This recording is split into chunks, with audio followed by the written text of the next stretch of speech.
Так, я тут воюю с лабиринтами. Пытаюсь найти как-то короткую дорогу. Мне кажется, что-то не нашел. Да, я прав.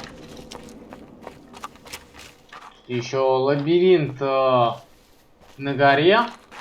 Нам нужно понять, как пройти в красную зону.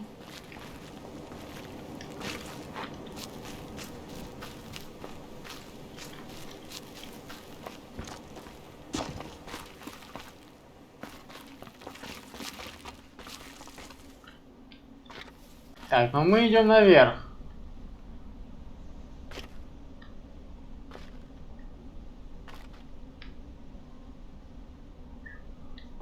Там дорожка.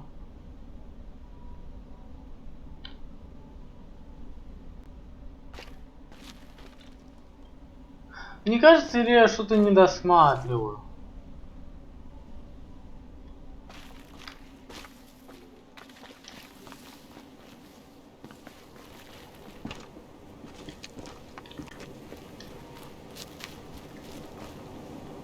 Так, там уже другая головоломка. Я могу, конечно, сейчас сюда пойти, но я не хочу сейчас все понемногу трогать. Это будет ну, не совсем уж правильно.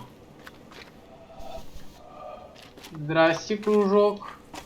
А вот теперь мне нужно лезть обратно наверх, так как я уже вижу что-то.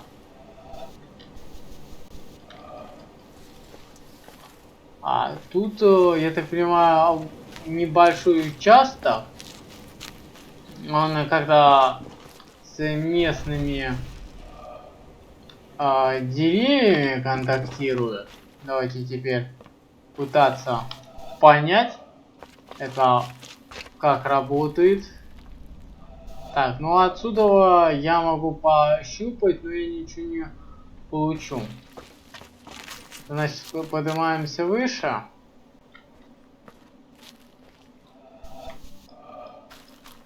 Скорее всего, на самый верх. Тут у нас белые цвета, кстати, доминируют. Тут, кстати, что-то открыто. Но это глобальная головоломка. Он растапливает, как я понял. Это, кстати, не тот угол. Или тот.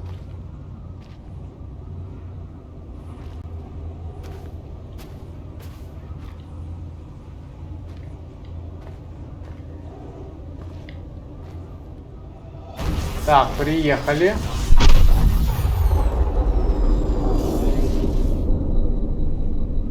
О, еще один постамент нашли.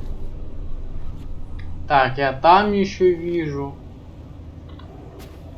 Так, здрасте, это, я так понимаю.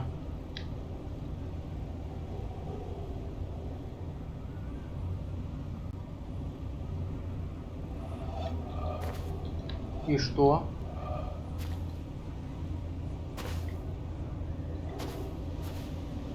Это как-то на жидкость должно влиять? Отключение-выключение? Или меня тут учат скрытым головоломкам? Непонятно. Ну тут, кстати, еще одна дорожка есть. А в любом случае, одна из этих дорог должна привести меня к успеху. Хотя это вроде бы та же дорога.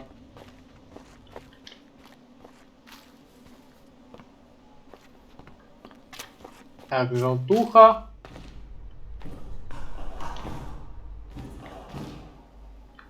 Так, здрасте. Вот тут мне тоже еще рано.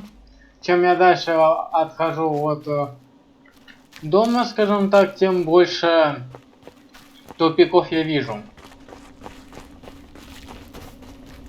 Так, я хочу удостовериться, что тут больше нету никаких.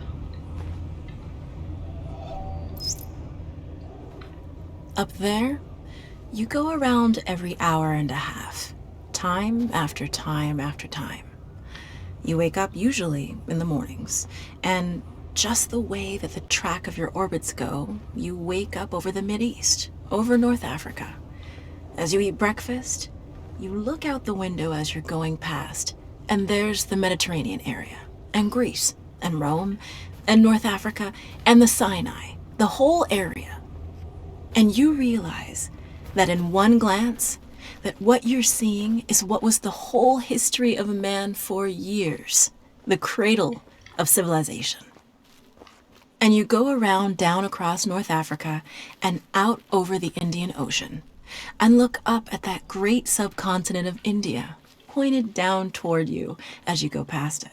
And Ceylon off to the side, Burma, Southeast Asia, out over the Philippines, and up across that monstrous Pacific Ocean. Vast body of water. You've never realized how big that is before. And you finally come up across the coast of California and look for those friendly things. Los Angeles and Phoenix and on across El Paso. And there's Houston. There's home. And you look, and sure enough, there's the Astrodome. And you identify with that, you know? It's an attachment. And down across New Orleans, and then looking down to the south, and there's the whole peninsula of Florida laid out. And all the hundreds of hours you spent flying across that route, down in the atmosphere, all that is friendly again. And you go out across the Atlantic Ocean and back across Africa. And you do it again, and again, and again. And that identity, that you identify with Houston, and then you identify with Los Angeles, and Phoenix, and New Orleans, and everything. And the next thing you recognize in yourself is you're identifying with North Africa. You look forward to that. You anticipate it. And there it is. That whole process begins to shift of what it is you identify with. When you go around it in an hour and a half, you begin to recognize that your identity is with that whole thing. And that makes a change. You look down there, and you can't imagine how many borders and boundaries you crossed again and again and again. And you don't even see them. At that wake-up scene, the Mideast, you know there are hundreds of people killing each other over some imaginary line that you can't see. From where you see it, the thing is a whole, and it's so beautiful. And you wish you could take one from each side in hand and say, look at it from this perspective. Look at that. What's important? And so a little later on, your friend, again those same neighbors, another astronaut, the person next to you goes out to the moon. And now he looks back and sees the Earth not as something big where he can see the beautiful details, but he sees the Earth as a small thing out there. And now that contrast between that bright blue and white Christmas tree ornament and that black sky, that infinite universe, really comes through. The size of it, the significance of it, it becomes both things. It becomes so small and so fragile, and such a precious little spot in that universe that you can block it out with your thumb. And you realize that on that small spot, that little blue and white thing is everything that means anything to you. All of history and music and poetry and art and war and death and birth and love, tears, joy, games, all of it is on that little spot out there that you can cover with your thumb. And you realize that that perspective, that you've changed, that there's something new there. That relationship is no longer what it was. And then you look back on the time when you were outside on that EVA and those few moments that you had the time because the camera malfunctioned, that you had the time to think about what was happening. And you recall staring out there at the spectacle that went before your eyes. Because now, you're no longer inside something with a window looking out at a picture. But now you're out there. And what you've got around your head is a goldfish bowl, and there are no limits here. There are no frames. There are no boundaries. You're really out there, over it, floating, going 25,000 miles per hour, ripping through space, a vacuum, and there's not a sound. There's a silence, the depth of which you've never experienced before. And that silence contrasts so markedly with the scenery and the speed with which you know you're going. That contrast, the mix of those two things, really comes through. And you think about what you're experiencing and why. Do you deserve this? This fantastic experience? Have you earned this in some way? Are you separated out to be touched by God to have some special experience here that other men cannot have? You know the answer to that is no. There's nothing that you've done that deserves that earned that. It's not a special thing for you. You know very well at that moment, and it comes through to you so powerfully that you're the sensing element for man. You look down and see the surface of that globe that you've lived on all this time, and you know all those people down there. They are like you. They are you. And somehow you represent them when you are up there. A sensing element. That point out on the end. And that's a humbling feeling. It's a feeling that says you have a responsibility. It's not for yourself. The eye that doesn't see does not do justice to the body. That's why it's there. That's why you're out there. And somehow you recognize that you're a piece of this total life. You're out on that forefront and you have to bring that back somehow. And that becomes a rather special responsibility. It tells you something about your relationship with this thing we call life. And when you come back, there's a difference in that world now. There's a difference in that relationship between you and that planet, and you and all those other forms of life on that planet, because you've had that kind of experience. It's a difference, and it's so precious. And all through this, I've used the word you because it's not me. It's not Dave Scott. It's not Dick Gordon, Pete Conrad, John Glenn. It's you. It's us. It's we. It's life. It's had that experience. And it's not just my problem to integrate. It's not my challenge to integrate, my joy to integrate. It's yours. It's everybody's. Russell Schweikart, 1975. Так, ну и так, пока тут с нами болтают, я, собственно говоря, тут нашел супер головоломку. Я так понимаю, она под солнце заточена. То есть прям радости полные штаны, как мы понимаем.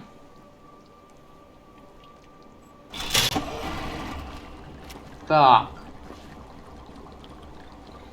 И она еще под время заточена.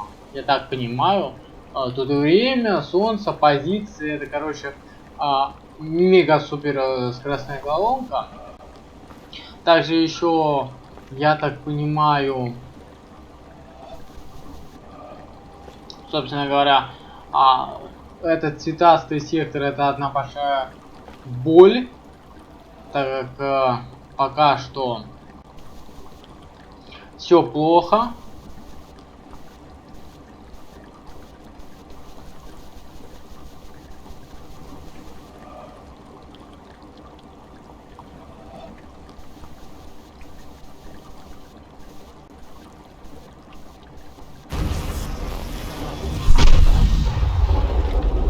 Хорошо. Так, еще одну головку выполнил я. А я все еще не могу в красный сектор прорваться. Пропустите меня, пожалуйста, как говорится. А у меня еще тут и есть кое-что выполнено. Так, здрасте.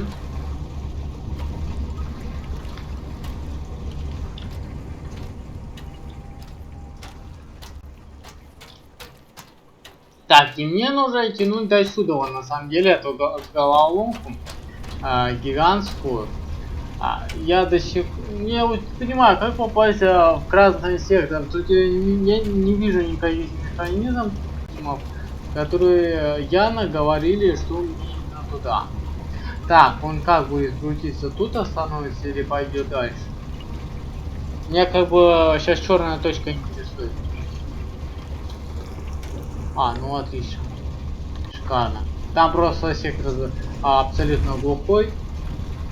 Радует, что хотя бы этот механизм автоматизирован. Давайте вернемся сюда. К местной боли. Но тут явно какой-то спуск должен быть. Так, теперь давайте еще пробежимся. Может быть, я еще какие-то головоломки найду. Я их же все-таки нахожу. Это тяжело, но я их нахожу.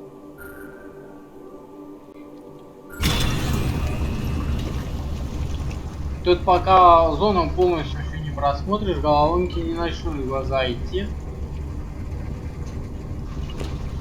Так. Но... Так, я к каждому кружку теперь должен приглядываться. Тут абсолютно каждый кружок может являться частью головоломок, плюс они все иногда бывают не полностью сформированы, и их надо объединять еще с какими-то участками. Бла-бла-бла. Прям тут что-то... Я теперь каждый кружок буду подозревать. В головоломистой стен. Так. Это у нас, ну, я надеюсь, это в красную зону нас ведет. Или я опять?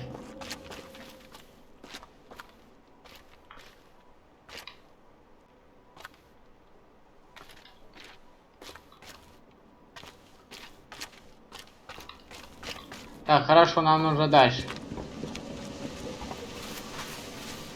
Я сюда еще вернусь. Ну, сделав небольшой перерыв, скажем так. Так как этот сектор для меня дается очень тяжело.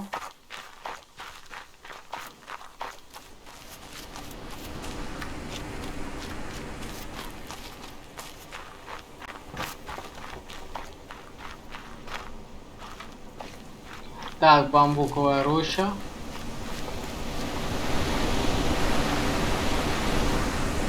Здрасте.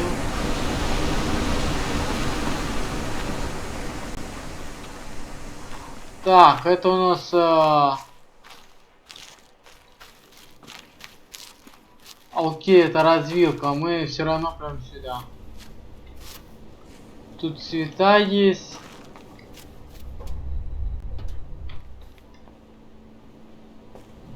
Ну, это снизу вверх. И вот сейчас мы выходим опять-таки обратно. Стоп. Ну да, выходим обратно. Все предельно просто и понятно.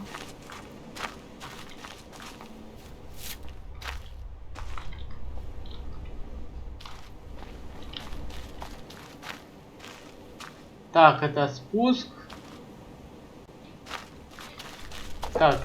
Так. Я не хочу сейчас создавать кучу огрызков. Так что иду так нестандартно.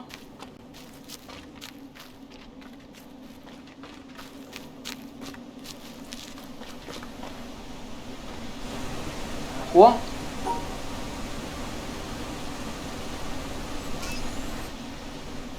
Готово. Я не знаю, дадут мне что-то вот такие мини-головоломки. Но я пока что обхожу каждый угол.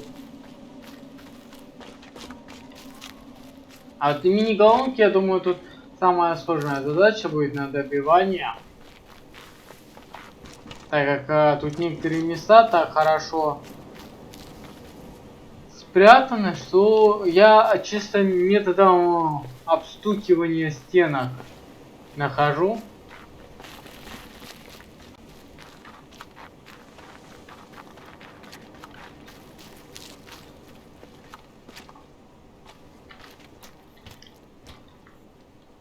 Так, и тут специально вот эти бочины сделали, чтобы я не мог попасть.